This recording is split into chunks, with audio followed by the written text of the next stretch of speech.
Over the past year, Bryan College Station has seen its fair share of construction job site injuries and even deaths. And even though it is just a handful of these accidents, it's too many.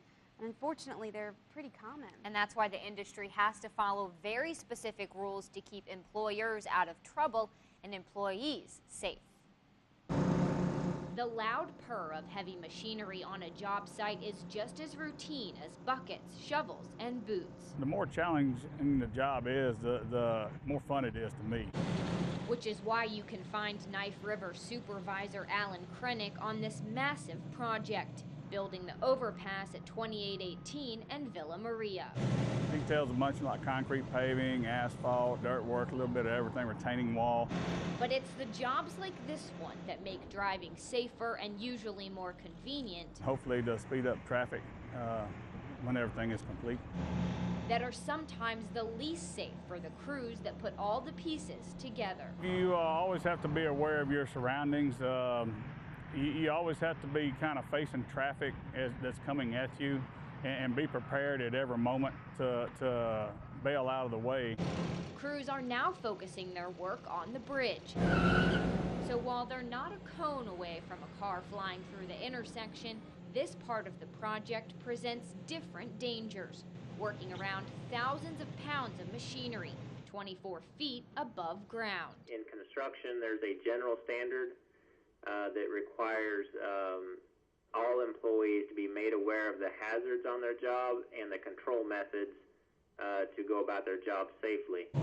That means properly training the workers who operate these giants, even something as simple as making sure they're wearing the proper gear. Hard hats and vests are standards you'll see crews wearing on any construction site.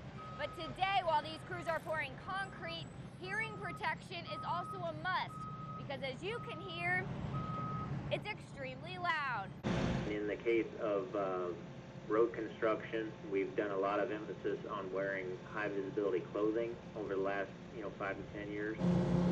And while those fluorescent vests definitely help prevent accidents, they don't stop them. Between 2007 and 2012, OSHA investigated more than 50 site fatalities in the 5-state Texas region because a worker was struck by a vehicle or machine.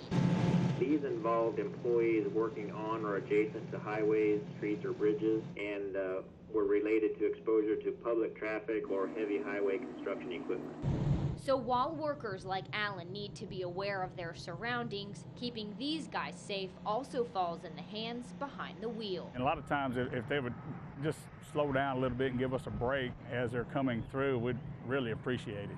So every worker can go home the same way they came to work that day.